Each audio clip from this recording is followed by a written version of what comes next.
The U.S. Open Cup has announced it's going to be playing in 2024. There was some potential threat of it not actually happening because MLS announced in December that they were going to pull their teams out and not play and only send their U23 teams, also known as MLS Next Pro. And obviously everybody went crazy on that because this is the oldest club competition we have in this country, over 100 years old. It has history, which MLS is still trying to gain, as is all the other leagues in this country as well. And now there's a compromise. They found a compromise. So for those that don't know, 8 MLS clubs will be participating, their full teams in this competition. 11 will be sending their MLS Next Pro teams.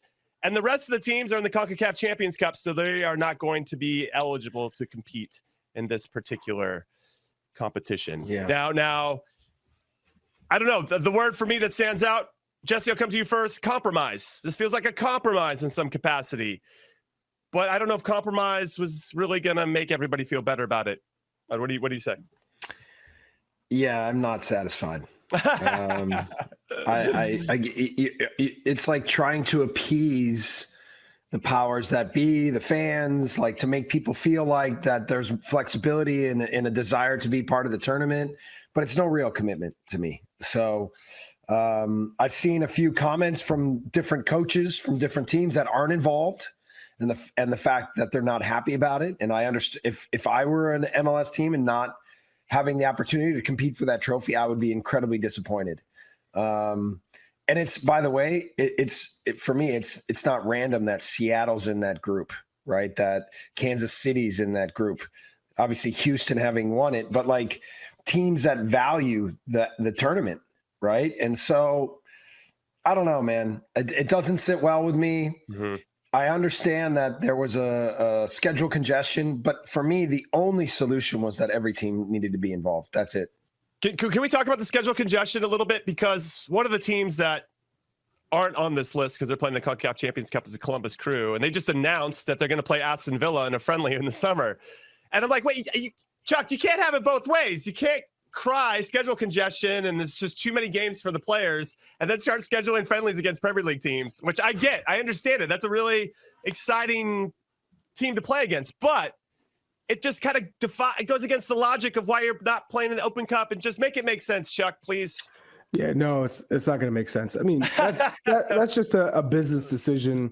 You know, you're not, it's a friendly. So I don't really have an issue with that. What I do have an issue is teams saying, oh, we'll participate, but we're only going to participate halfway. So we're going to send our second teams.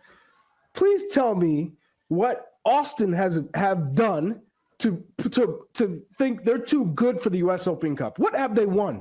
What have they done? You look at Chicago, Colorado Rapids, who have been atrocious for a long time. What gives them the right to say, you know what, we'll pass, we'll send our second team. So when I'm looking at this, again, sorry, Jesse, but Red Bull is like, come on, you have to play in this. So I'm looking at these teams, I'm thinking, it's just, there's not a real, I think, argument for them to say, we are too good for the U.S. Open Cup. We have too many games. You have so much to play for. Your fans demand more, and they deserve more. So I'm just disappointed with the teams that can participate in this that aren't.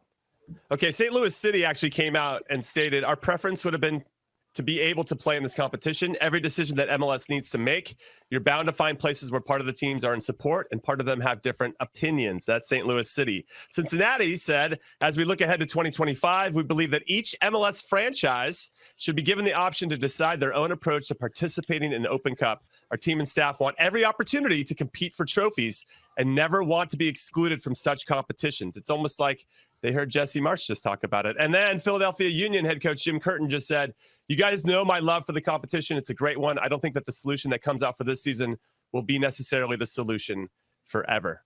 So, yeah, I'm disappointed. I wonder, I feel like there must have been something coming from a U.S. soccer perspective where maybe they didn't have as strong of a leg to stand on as maybe we all think they do.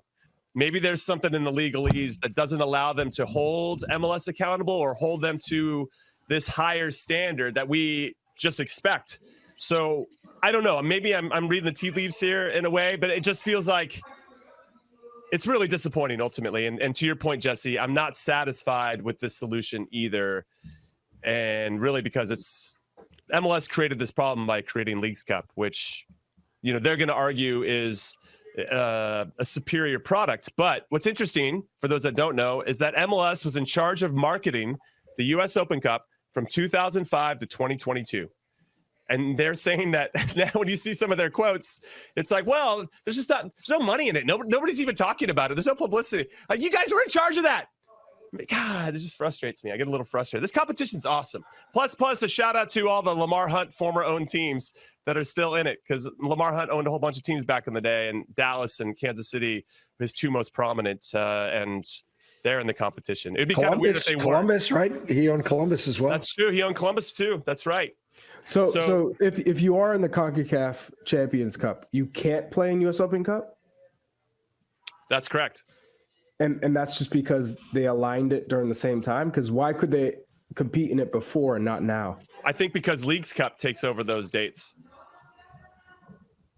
That's my understanding. Because those midweek dates that are going to go or going to be spread out over that summer or whatever it may be are now gone. So it is literally impossible for a I don't know if it's impossible now. I find it hard to believe that it's impossible. If you just go through the weeks of the season, and okay, maybe it has to be that you have almost all midweek matches, but like the tournament means something. It means something to the sport in the country. It means something to the lower divisions. It means something to the fans. Like, I don't understand. There's prestige attached to what the trophy is and what it means to the sport in our country. And again, it's the oldest tournament. It's the oldest tournament of any kind in our country. And then the MLS is just going to say, yeah, we choose not to have our full commitment from our teams. I don't get it. I don't get it. So I'm looking at our very own Chuck Booth's, his article on CBS Sports. If you want to get more information, go head over there to go check it out. But he's got the schedule on his column. First round is actually March 19th through the 21st, excuse me. Second round would be beginning of April. Third round a couple weeks later. Round of 32, beginning of May. Round of 16 towards the end of May. Quarterfinal is in July. Semifinal end of August, and finals at the end of September. So I guess it doesn't really coincide with Leagues Cup. Yeah. Do you remember Arsenal back in the day? It's just because I follow Arsenal, so I remember vividly. Is Arsene Wenger would play a full team of kids in reserves that were still attached to the first team, but it was a complete turnover, and they would still make it far every season. So I don't get why MLS couldn't do the same thing. Agreed. You take out your 11 starters. If you're sending your MLS next team, right, then why not? You could make it a mixed squad. Like it doesn't. I don't know. There's clearly not enough financial incentive for the clubs to want to do it, and to want, and for the league to want to be a part of it. And I'm sorry, but there's no other excuse. You think it's control, though? Control. Like, MLS doesn't have control over this. It's actually now in U.S. Soccer's hands after they handed over a lot of the responsibility to MLS for many years. I feel like, hey, we've created all these competitions. We're creating our youth academy. We're creating the path to becoming a pro in MLS. We are creating Leagues Cup. This is about Leagues Cup, Jimmy. This for me is about Leagues Cup, and Leagues Cup means more money. And more TV revenue, and that's in the end, that's what it is. Like it's a version of the Super League, right? Like, imagine if you're a USL team and now you don't really get maybe you have a better chance to win the tournament or go far, but you don't really have the chance to compete against the best teams and be part of this tournament in a way where it actually means what it has always meant. And that's what Super League would mean. Or a division of the haves and the have-nots. Yeah. And this is about Leagues Cup for me. Also, what's really disappointing is the fact that the Golazo network was going to be the home for the Open Cup, and still is for the foreseeable future. And so things were all building to something really positive to continue. So we're company men, Jimmy. Is that what you're saying? Yes. That's our opinion. Well, I don't know. I mean, we were company men with MLS for a while, and yeah, true. And still take shots at them when warranted, as this one. We've been pretty kind to Golazo, I think. We haven't really ever been negative here, huh? Well, Yeah. Charlie's here, and he's on the. Charlie, yeah, we know Charlie won't. We know Charlie. We see Charlie on camera more than us. Hey, when I honestly feel when they deserve that shot, it's coming. Full stop. I will be real. Always have been. As soon as CBS gives me a reason to come at them, I'm coming.